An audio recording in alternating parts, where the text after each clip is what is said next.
One day in November, 1532, the New World and the Old World collided. ¿Cómo te atreves, indio perro?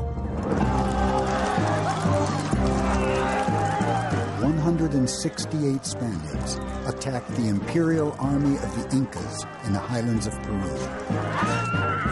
Before the day was out, they had massacred 7,000 people and taken control of the Inca Empire. Not a single Spanish life was lost in the process. Why was the balance of power so uneven between Old World and New? And why, in the centuries that followed, were Europeans the ones who conquered so much of the globe? These are questions that fascinate Professor Jared Diamond. He is on a quest to understand the roots of power, searching for clues in the most unlikely places.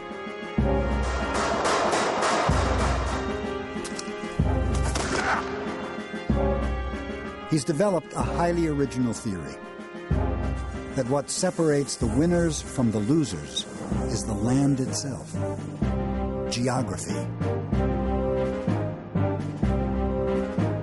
It was the shape of the continents, their crops and animals, that allowed some cultures to flourish, while others were left behind. But can this way of seeing the world shed light on the events of 1532?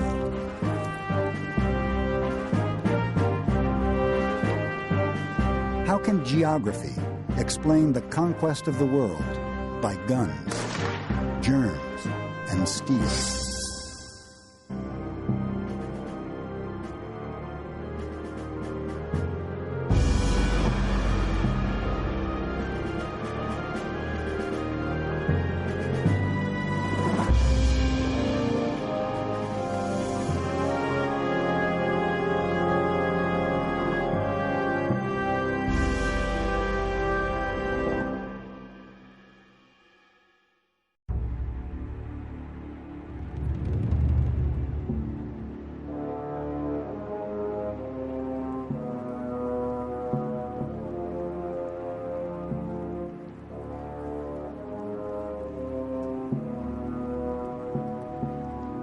For 2 years, a band of Spanish conquistadors has been traveling in search of gold and glory.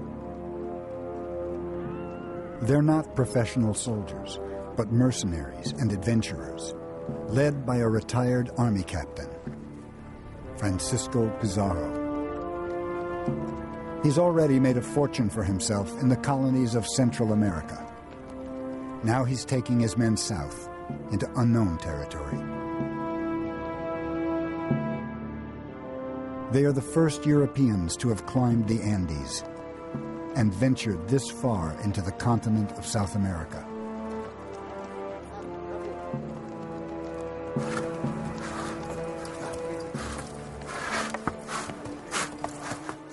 As they travel, they find evidence of a large native civilization. They've reached the edge of the mighty Inca Empire.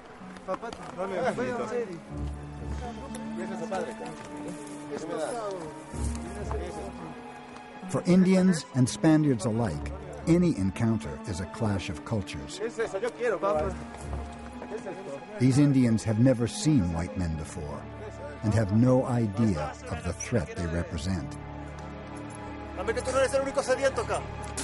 They can't imagine that within a few days, these strangers will turn their world upside down.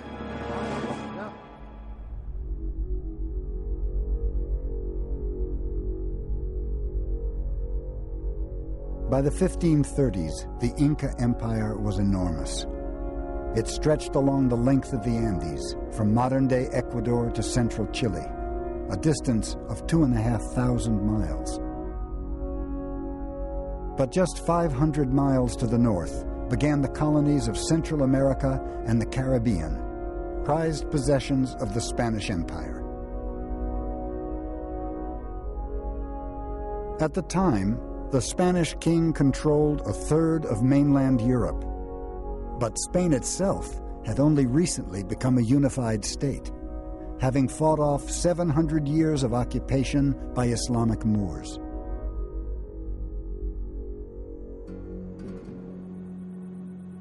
It was still a rural society. Most of the conquistadors came from villages and small towns in the heart of the country. Towns like Trujillo, where Pizarro grew up. He spent much of his childhood here, working as a swineherd in the fields nearby. Today he's remembered as a great warrior. His statue dominates the main square in Trujillo. And his family home has been turned into a museum.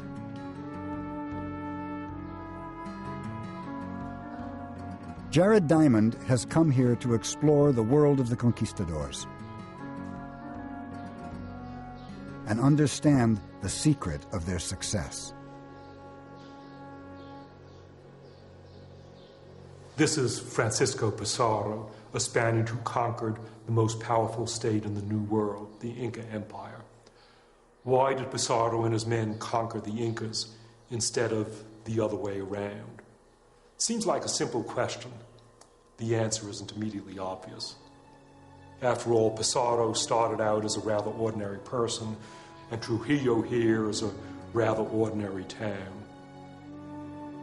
So what is it that gave Pizarro and his men this enormous power?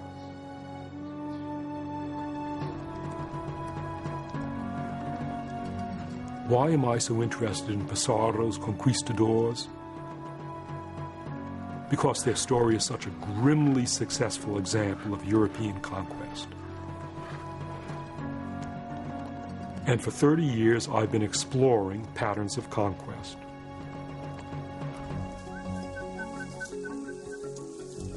Jared Diamond is a professor at UCLA in Los Angeles. But most of his fieldwork has been done in Papua New Guinea. His time there inspired him to explore the roots of inequality in the modern world, to understand why some people have been able to dominate and conquer others.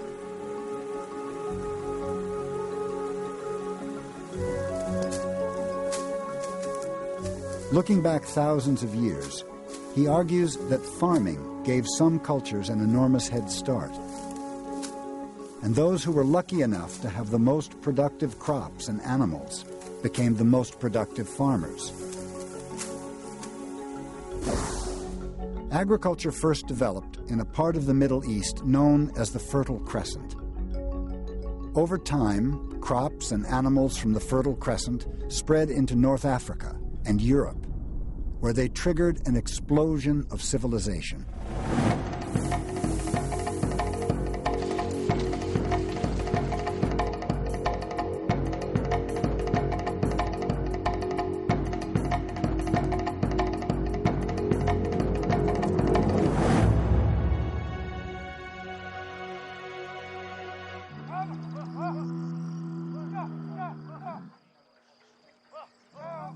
By the 16th century, European farms were dominated by livestock animals that had come from the Fertile Crescent. None were native to Europe. They provided more than just meat. They were a source of milk and wool, leather and manure. And crucially, they provided muscle power.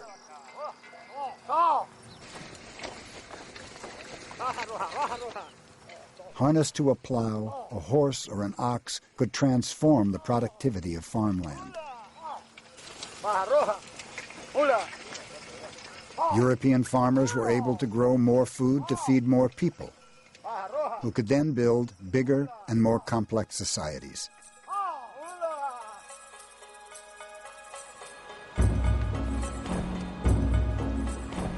In the New World, there were no horses or cattle for farming. All the work had to be done by hand. The only large domestic animal was the llama, but these docile creatures have never been harnessed to a plow. The Incas were very skilled at growing potatoes and corn, but because of their geography, they could never be as productive as European farmers.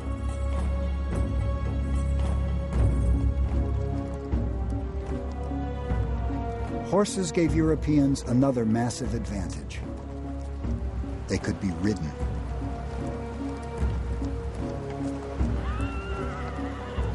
To the Incas, the sight of Pizarro's conquistadors passing through their land is extraordinary. They've never seen people carried by their animals before. Some think they are gods, these strange-looking men, part human, part beast.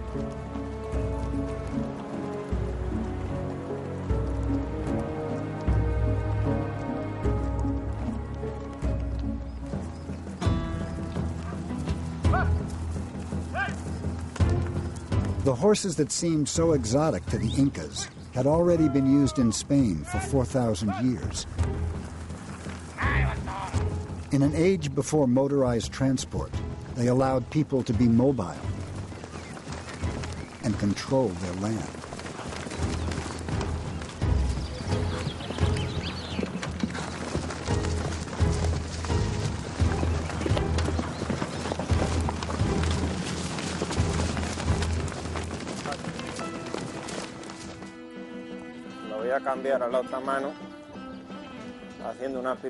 When Javier Martín is not herding cattle, he gives displays of traditional Spanish horsemanship.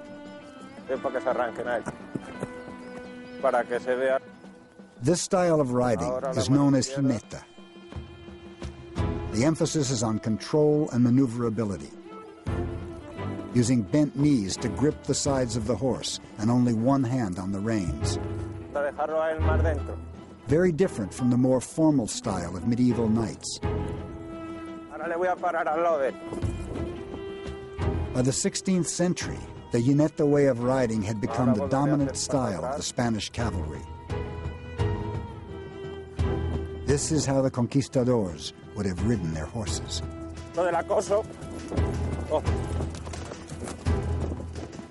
It's an amazing display of a big animal being controlled by a person, precise control, stopping and starting and turning. Javier told me that he has been riding since he was 5 years old, and when I watched this, I have a better understanding of where the conquistadors were coming from. They were masters of these techniques, and they learned these techniques for working with bulls, but the techniques were also good in a military context as well, and I can see that this control would let you ride down people in the open.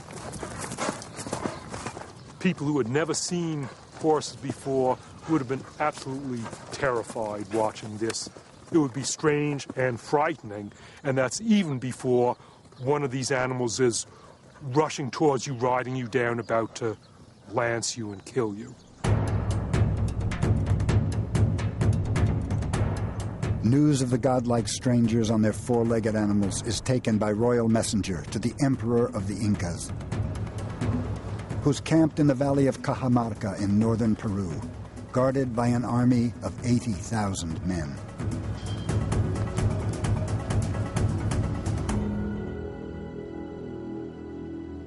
Atahualpa is revered as a living god, a son of the sun itself.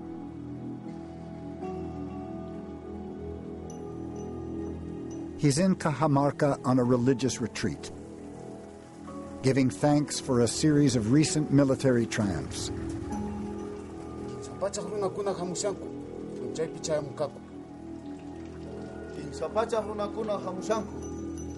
When he hears about the progress of the Spaniards, he chooses not to have them killed. Instead, he sends back a message.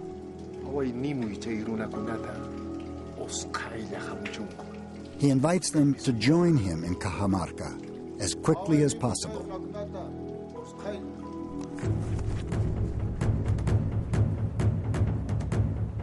Atahualpa wanted the Spaniards to come to Cajamarca and enter into a trap. And to be sure that they would do so, he played like a psychological game with them, sending presents, asking them to come.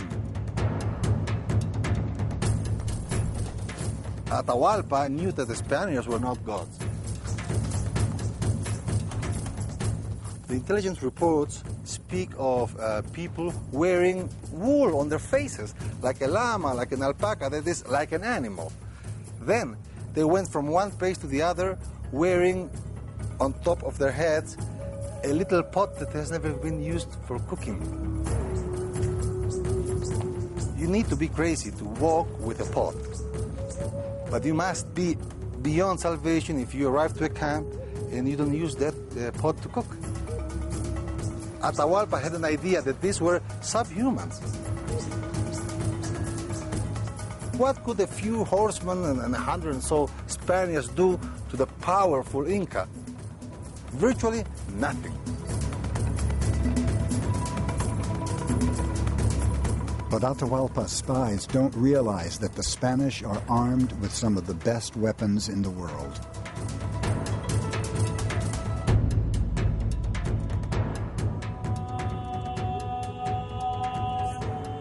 At the time of the conquistadors, Spain had the biggest army in Europe, orchestrated from the imperial capital, Toledo.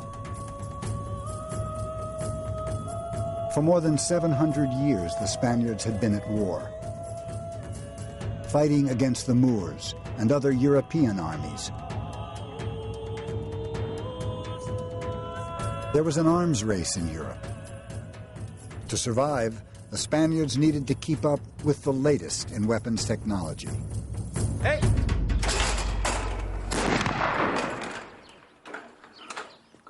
By the 1530s, the harquebus was an important part of the Spanish arsenal. Gunpowder had originally come from China, but its use as a weapon was pioneered by the Arabs. In European hands, guns became lighter and more portable, and were used for the first time by foot soldiers on the battlefield.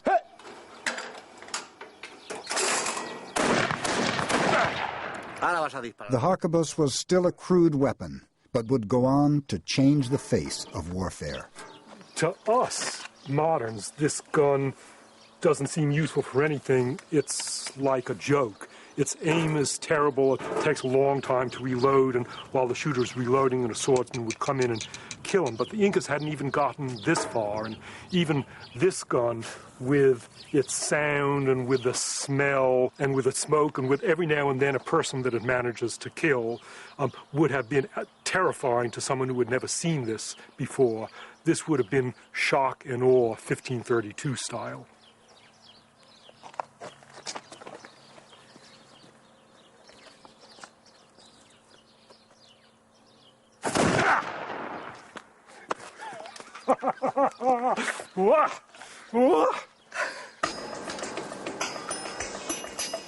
For all its bluster, the technology of gunpowder was still in its infancy.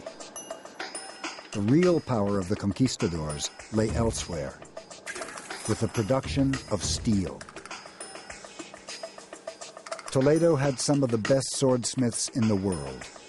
But why were people here able to craft deadly steel weapons, while the Incas were still making simple bronze tools?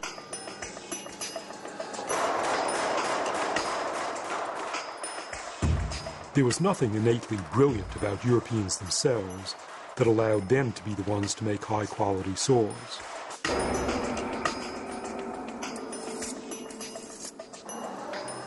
Just as with guns, swords were the result of a long process of trial and error that began outside Europe. People started working with metal in the Fertile Crescent 7,000 years ago. And because Europe was geographically close to the Fertile Crescent, Europeans inherited this metal technology.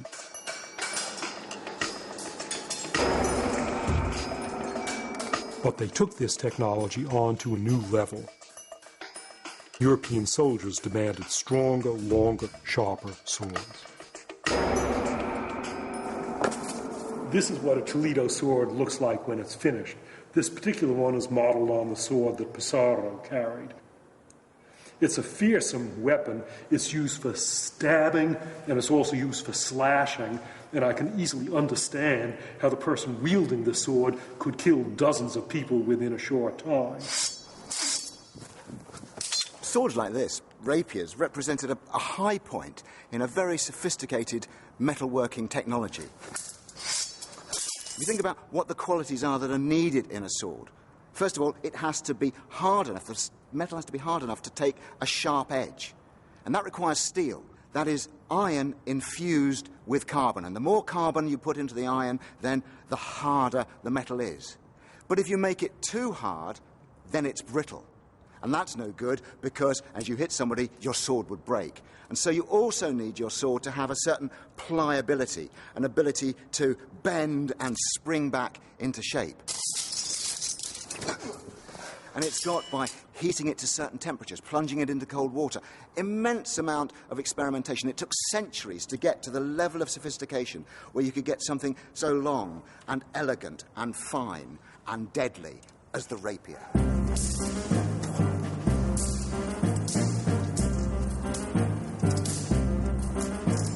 The rapier, with its extra-long blade, was developed as a dueling weapon, but became so fashionable in Renaissance Europe, it was the sword of choice for any aspiring gentleman. The word rapier derives from the Spanish term espada ropera, and that means dress sword. And for the first time in Spain, we start to see people wearing the sword with their everyday clothing, their civilian dress, going about their everyday business. They didn't do that in the Middle Ages. This is something new in the 16th century. And it's saying, I have arrived, I am a gentleman, I am upwardly mobile, and I claim ancestry from the knights of the Middle Ages. It was very much a symbol of the conquistadors' aspiring greed. The thing that drove them through all their hardships, the thing that made them go to the Americas was their lust for gold, their lust for self-advancement. And the rapier absolutely symbolized that overbearing avarice.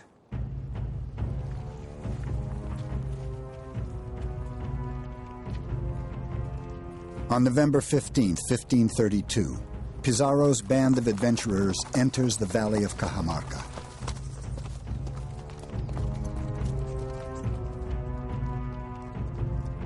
They've been told that Atahualpa is waiting for them here,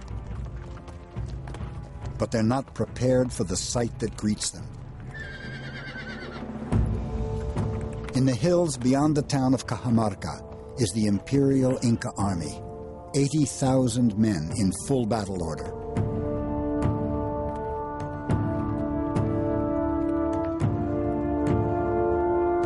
The conquistadors' own journals bear witness to their first impressions. Their camp looked like a very beautiful city. We'd seen nothing like it in the Indies until then, and it scared us, because we were so few and so deep in this land.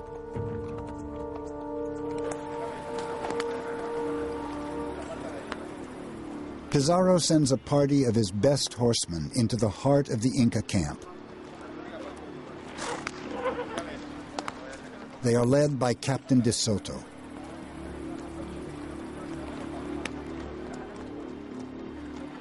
They are gambling that Atahualpa will allow them to pass through the camp unharmed,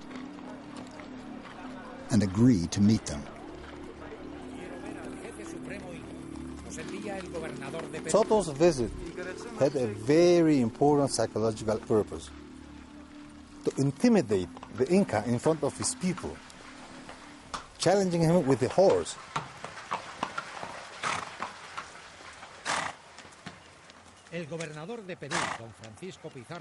Atahualpa at first didn't react to Soto's presence, as if nobody had entered the room. Once the horse comes eye to eye with the Inca is still calm, showing that the horse has no impact on him, calling Soto's bluff. The captain advanced so close that the horse's nostrils disturbed the fringe on the Inca's forehead. But the Inca never moved.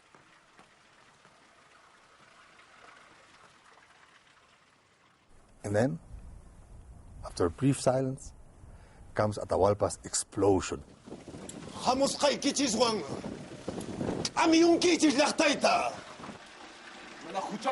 He was telling them, the time has come for you to pay. I understand this as the time has come for you to pay with your lives.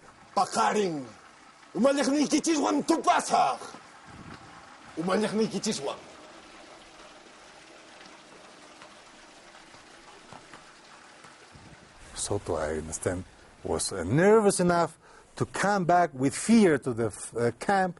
And as we know, the Spaniards spent the night before in extreme fear.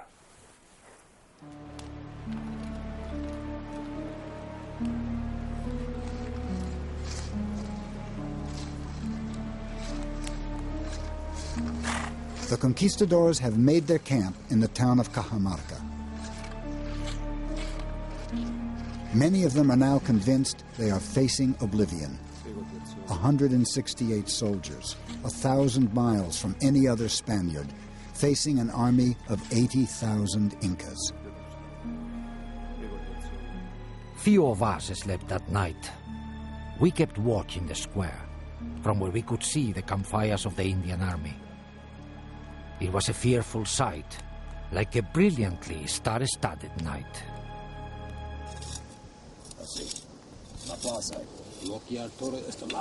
Pizarro and his most trusted officers debate their options for how to deal with Atahualpa. Some advise caution, but Pizarro insists their best chance is to launch a surprise attack the next day. It's a tactic that's worked successfully in the past.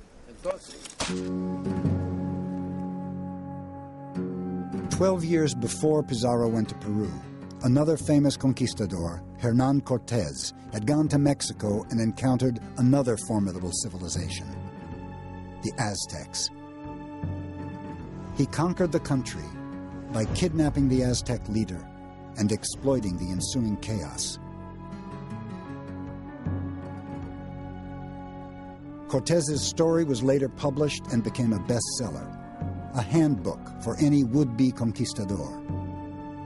It can still be found in the great library of Salamanca University in northern Spain.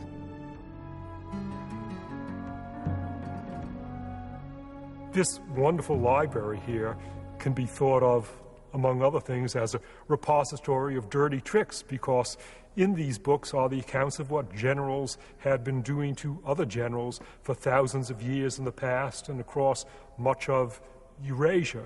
And here from this library we have a famous account of the conquest of Mexico with all the details of what Cortés did to the Aztecs and what worked. That was a model for Pizarro to give him ideas what exactly to try out on the Incas, whereas the Incas, without writing, had only local knowledge transmitted by oral memory, and they were unsophisticated and naive compared to the Spaniards because of writing. But if books were so useful, why couldn't the Incas read or write?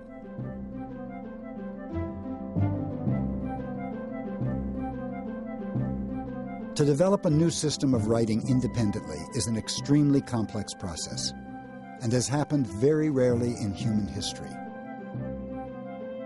It was first achieved by the Sumerian people of the Fertile Crescent at least 5,000 years ago. They pioneered an elaborate system of symbols called cuneiform, possibly as a way of recording farming transactions. Ever since, almost every other written language of Europe and Asia has copied, adapted, or simply been inspired by the basics of cuneiform.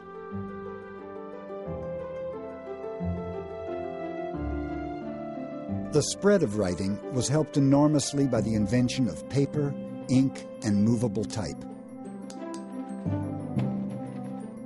Innovations that all came from outside Europe but were seized upon by Europeans in the Middle Ages to produce the ultimate transmitter of knowledge, the printing press.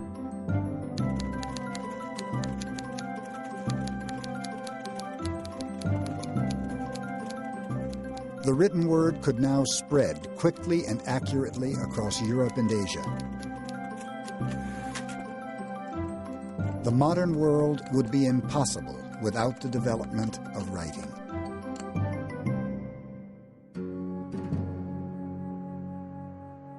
But there's another part of the world where a new system of writing was invented independently.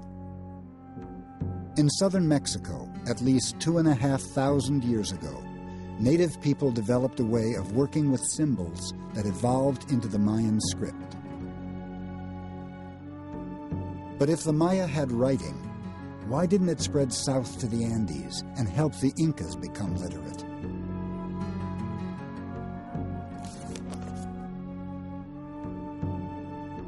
For Diamond, the answer lies in the shape of the continents. Here are Europe and Asia forming the continent of Eurasia, a giant continent, but it's stretched out from east to west and narrow from north to south. The American continent is long from north to south, narrow from east to west, very narrow at Panama, where it narrows down to less than 100 miles. The two continents are of the same lengths, about 8,000 miles in maximum dimensions, but Eurasia is 8,000 miles from east to west, and the Americas are 8,000 miles from north to south. It's as if these continents were rotated 90 degrees of each other. Diamond has already shown that crops and animals could spread easily east and west across Eurasia. Because places at the same latitude automatically share the same day length and a similar climate and vegetation. But the American continents were the opposite of Eurasia. A journey from one end of the Americas to the other is a journey from north to south. A journey through different day lengths, different climate zones, and dramatically different vegetation.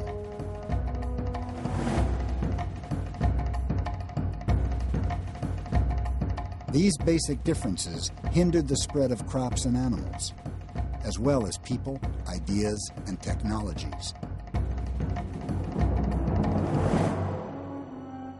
The people of the Andes were chronically isolated, without access to writing or almost any other innovation from elsewhere in the Americas. By contrast, Pizarro and his men were geographically blessed. As Spaniards, they enjoyed the benefit of technologies and ideas that had spread easily across Eurasia.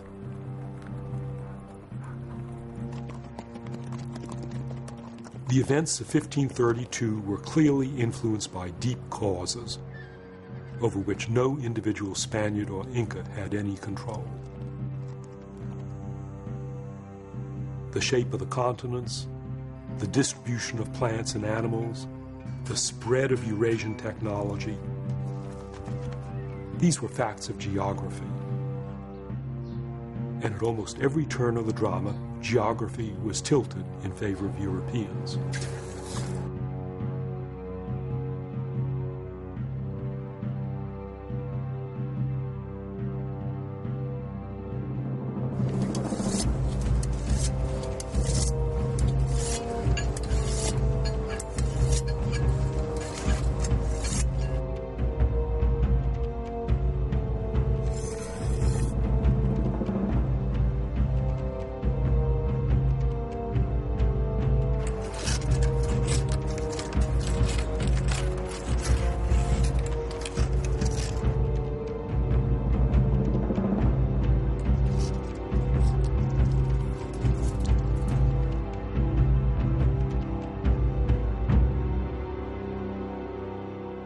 It's the morning of November 16th, 1532.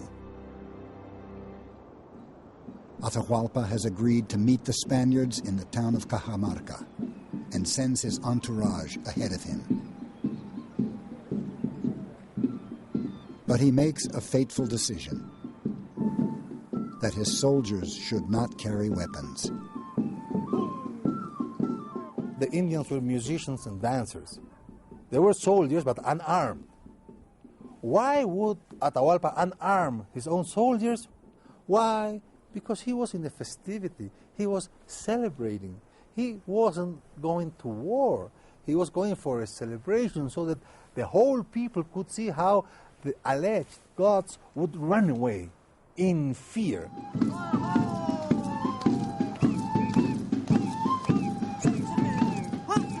The fact that some people believed that the Spaniards were gods would play better in the hands of Atahualpa's purpose.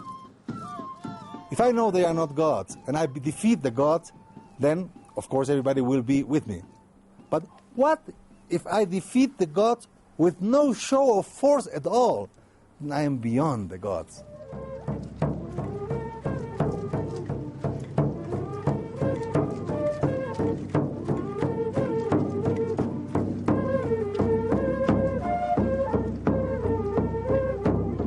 While Atahualpa and his men enter Cajamarca, the Spaniards are waiting, hidden from view. There were 5,000 or 6,000 men, and behind them the figure of Atahualpa seated on a very fine litter, lined with feathers and embellished with gold and silver. Many of us pissed ourselves out of sheer terror.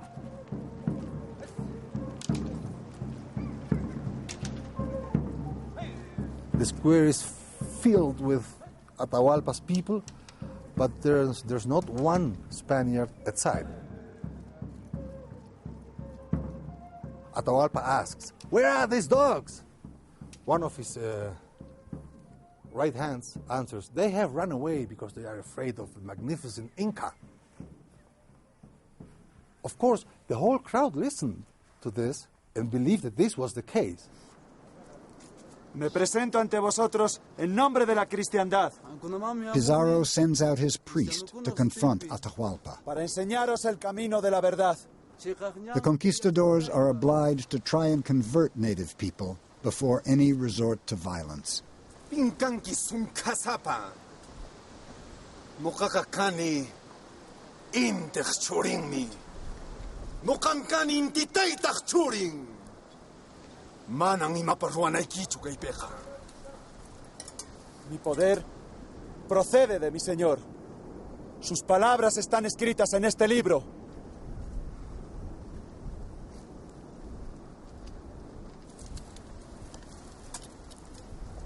Imankaipi. Atahualpa has never seen a book before. He doesn't know what to do with it. Imankay. Manang imapaschu kayka. Manang rimas kayki kay picanchu.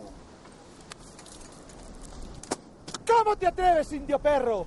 ¡Salgan, españoles! ¡Destruyen a estos perros que no respetan las cosas de Dios! ¡Santiago, a ellos!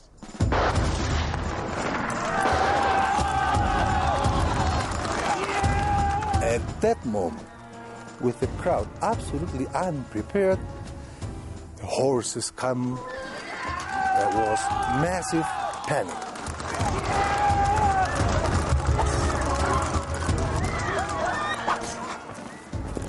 Just imagine the scene in Cajamarca. The Incas hadn't seen horses before, and these aren't ordinary horses, these are Spanish horses. Fierce, big, fighting horses. They could get in amongst men, they would trample men, and they made the most excellent platform. From the horse, you could stab down to the left, stab down to the right. You could cut, you could scythe, hacking all about you.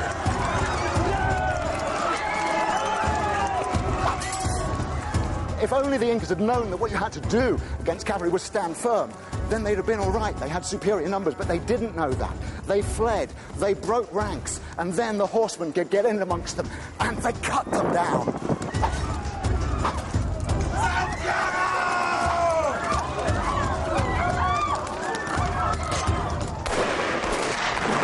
There was an Inca god called Viracocha, and he was a white man, and he was the god of thunder. And they thought these men with their arquebuses were the very incarnation of Viracocha.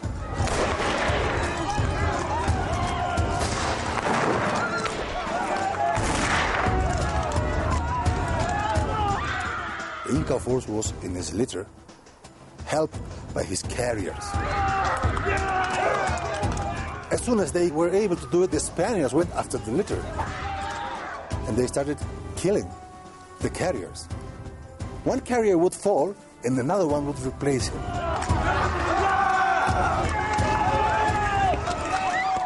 Only at the very, very, very end of the tragedy, the litter started to move because there were no more carriers left.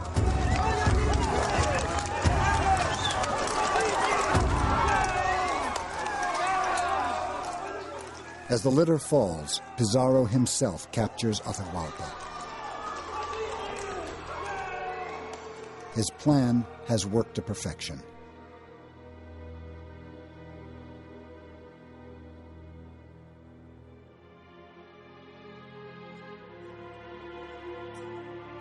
Atahualpa is taken to a makeshift prison in the royal quarters at Cajamarca.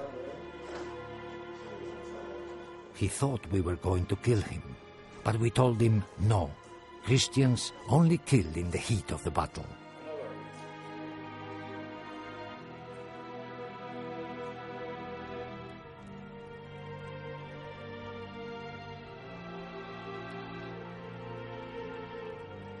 Outside, thousands of Incas are dead. The rest of the army has retreated to the hills. In spite of a massive imbalance in numbers, Spanish horses, swords, and strategy have proved decisive. But the Spaniards possessed another weapon they didn't even know they had. A weapon of mass destruction that had marched invisibly ahead of them.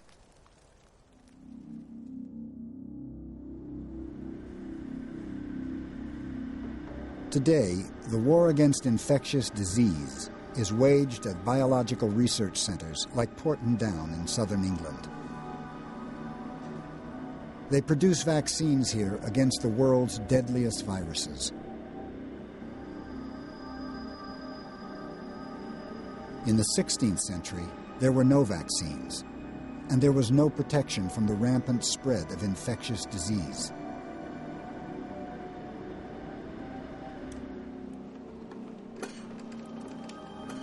"12 years before Pizarro arrived at Cajamarca, a Spanish ship sailed to Mexico.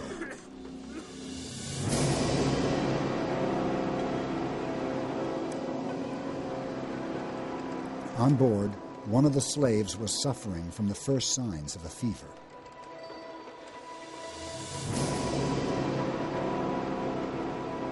He was the first person to bring a deadly disease to the American mainland. The disease was smallpox. Within weeks, the smallpox virus would spread from a single source to infect thousands of Native Americans. Smallpox gets into the body when you breathe in the particles, and they attach themselves to the back of your throat and the inside of your lungs. About 2 to 3 days into the illness, then the classic rash appears. And in its worst forms, this takes over the whole of the body with initially pimples and then enormous blisters until the whole of the skin, starting with the hands and the face and then spreading down to cover the rest of the body, is taken over by the smallpox blisters. From that time on, the patient is highly infectious. Because each of those blisters is packed full of smallpox particles, then if you burst the blister, the fluid will come out and large numbers of viruses will be spilled onto whatever it touches.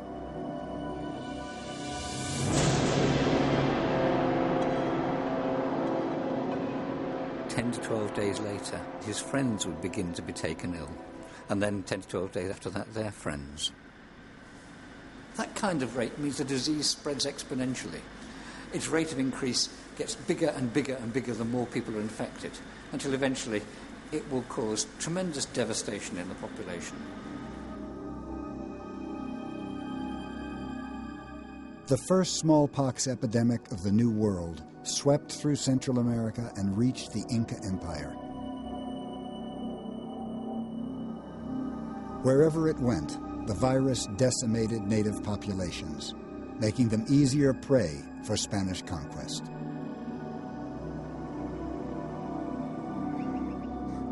But why were the germs so one-sided? Why did the Spaniards pass their diseases onto the Incas and not the other way around?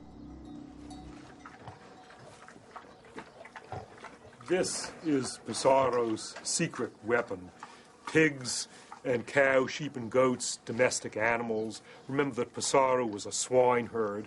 He grew up in huts like this, in intimate contact with domestic animals, breathing in their germs, drinking the germs in their milk, and it was from the germs of domestic animals that the killer diseases of humans evolved. For example, our flu evolved from a disease of pigs transmitted via chickens and ducks. We acquired measles from cattle. We acquired smallpox from domestic animals, so that these worst killers of human people were a legacy of 10,000 years of contact with our beloved domestic animals.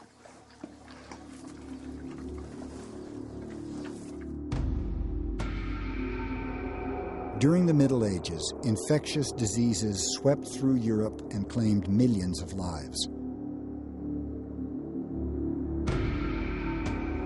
But paradoxically, repeated epidemics made Europeans more resilient. In each outbreak, there were always some people who were genetically better able to fight off the virus. These people were more likely to survive and have children. In the process, they'd pass on their genetic resistance. Over centuries, whole populations acquired some degree of protection against the spread of diseases like smallpox, a protection the Incas never had.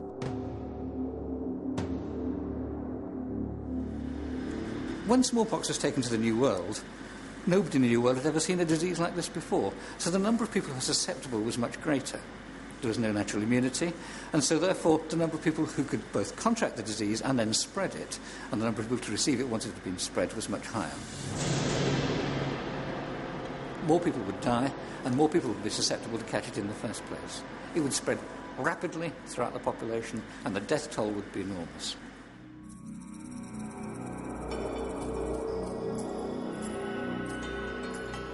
Why hadn't Native Americans encountered smallpox before? And why didn't they have any deadly diseases of their own to pass on to the Spaniards? It's simply because they didn't have the same history of contact with farm animals. The Incas had llamas, but llamas aren't like European cows and sheep. They're not milked, they're not kept in large herds, and they don't live in barns and huts alongside humans. There was no significant exchange of germs between llamas and people. The key to Diamond's argument is the distribution of farm animals around the world. Aside from the llama, all the large farm animals were native to Eurasia and North Africa. None was ever domesticated in North America, Sub-Saharan Africa, or Australia. As a result, the worst epidemic diseases were also native to Eurasia and North Africa, and were then spread around the world with deadly effect.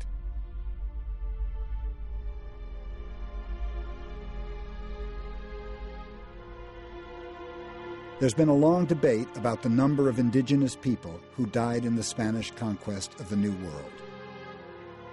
Some scholars think there may have been a population of 20 million Native Americans, and the vast majority, perhaps 95%, were killed by Old World diseases.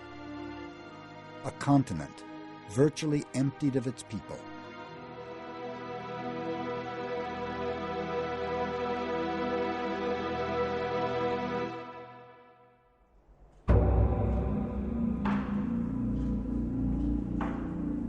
After the initial shock of his capture, Atahualpa became a cooperative prisoner. He learned to speak Spanish and play chess with his captors.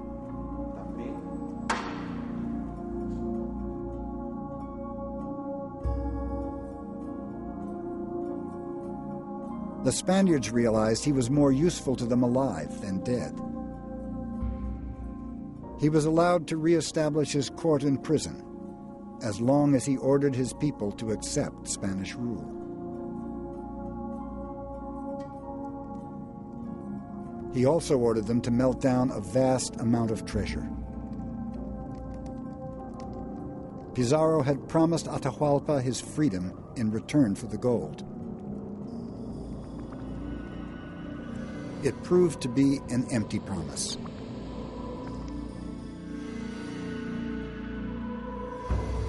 Having handed over 20 tons of gold and silver, Atahualpa was no longer useful to his captors.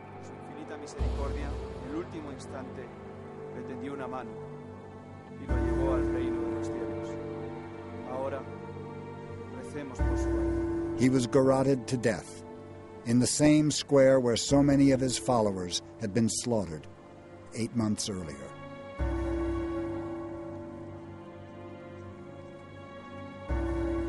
With Atahualpa dead, the conquistadors went on to colonize the rest of Peru, relying on the power of their guns, germs, and steel.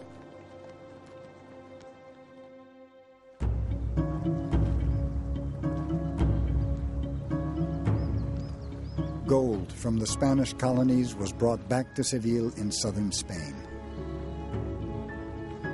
There's little activity on the Guadalquivir River today, but in the 16th century, this was among the most important, busiest ports in the world. The steady flow of ships carrying treasure from the Americas helped Spain become one of the richest nations on earth. The conquistadors had changed forever the relationship between Old World and New. I came to Spain to answer a question. Why did Pizarro and his men conquer the Incas instead of the other way around? There's a whole mythology that conquest and the European expansion in general resulted from Europeans themselves being especially brave or bold or inventive or smart. But the answers turn out to have nothing to do with any personal qualities of Europeans. Yeah, Pizarro and his men were brave, but there were plenty of brave Incas. Instead, Europeans were accidental conquerors. By virtue of their geographic location in history, they were the first people to acquire guns, germs, and steel.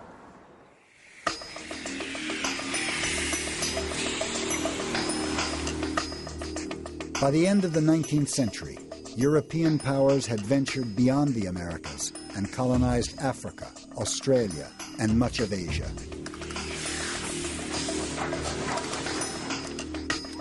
The process that began at Cajamarca had reached its logical conclusion. European guns, germs, and steel were reshaping the world.